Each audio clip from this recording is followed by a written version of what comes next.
Welcome friends, in this video we are going to look at live shape effects. Basically it makes Pac-Man and it allows you to kind of add and remove sides to polygons quite easily like that. We'll go a little bit further and make a little pie charty donut thing. Alright, let's go and learn live shape effects in Illustrator. Okay, so live shapes are only on a couple of objects. So there's the ellipse and the polygon tool at the moment. Okay, so let's look at the ellipse first. I'm just going to drag out ellipse. I've got fill and no stroke. Now what we're looking for is, see this little target on the side? That's our little guy. Okay, it doesn't really matter what tool you're using, but look, I can drag up and drag down. Pac-Man, but probably better used for maybe a bar graph. Okay, now there's a couple of options you can do. Okay, so obviously I can drag these around randomly, just pick kind of a custom shape, or you can type them in. The transform panel wants to open up by itself, or up the top here, if you've got the control panel open, there's one called shape. They end up with the same kind of options. Cool, and what we can do over here, probably the most important is that you can invert the pie and type in specific degrees. Okay, you can decide exactly what you want to do. And the other thing, let's have a look at the polygon tool. Okay, it's the other one that works. And it's the same kind of thing. This one here has got like this little targets on the outside. They decided to style this slightly differently. See this random tile? Okay, there's the ones in all the corners, and they went, let's randomly put this guy here. Okay, and you can see plus and minus. Basically, it allows you to kind of, I'm gonna drag it left and drag it right, add more sides, remove more sides. I use this mainly just to make triangles. Okay, drawing triangles with a pen tool, surprisingly hard. Okay, a four-sided one. Okay, all right. So you can see what we're doing there. Any other options for the polygon? You might decide over here, it's easier just to actually pick the size. Okay, and that's about it. You can play around with the corners. This here is the corner options. You can say I want rounded corners or increase them up. Okay, you can see the corners kind of getting round, but you could just use this tool as well. We've used this corner options in an earlier video. Okay, it's probably a quicker way of doing it. Now what we'll do is we'll make a little pie graph like you saw at the beginning, because that's kind of cool. There's a full-on graphing section in this advanced course, so go check that out if you want to do, you know, if you're doing lots of graphs, you just want a quick pie graph, this is going to work perfect.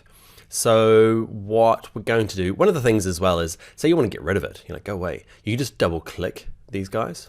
Okay, and it kind of turns it back to a regular old circle. Then you can pull them out again. Okay, double click them to go back. So what I'm going to do is I'm going to start with that. That's going to be the base of my pie. I'm going to copy and paste it. So I've got another version.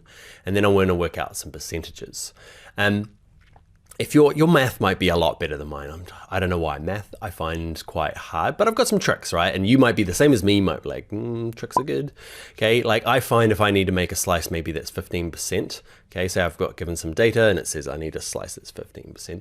I find this really handy. So we know that the full degrees is 360, right? But if you times it, so do a little bit of math in these guys. So times is the little asterisk key. Okay, on your keyboard, and then you times it by point, whatever the measurement is, so 15. Okay, so asterisk point, or put a period, whatever you call it, and it just converts that to the right. So 54 degrees is 15% of 360. Man, I'm getting everybody lost. Let's try one more time. Let's say I want one more slice, that's 30. Okay, so all I do is go 360 times 0.3. which is 30%, and there you go, there's our slices.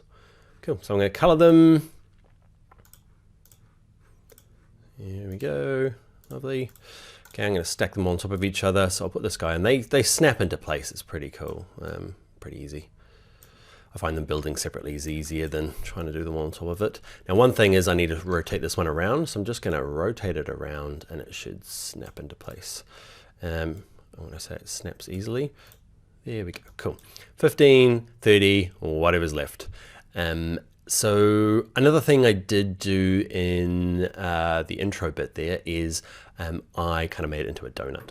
So what we're gonna do is grab actually what I'll do is I'll grab this guy, copy it, and remember what's the shortcut to paste directly on top? Because if I go Command V, it just puts it in the middle of my stage, or Control V on a PC. You remember what it is, it's Command F, okay, on a Mac, or Command or Control F on a PC. So I've got two of them now right on top of each other. I'm going to make this one a bit smaller. Now I'm going to grab the top corner and I'm going to hold down two keys. I'm going to hold down Shift to make sure it stays the height and width, but also the Option key on a Mac or the Alt key on a PC. So I've got this guy. Nothing much is, I'm going to change the color just so you can see it, but it doesn't really matter what color it is or whether you change it. If I select it all, back to our width tool, which is Shift, not width tool, I say that a lot, right? It's the shape builder tool, so Shift M, and I'm just going to delete this guys on the side here.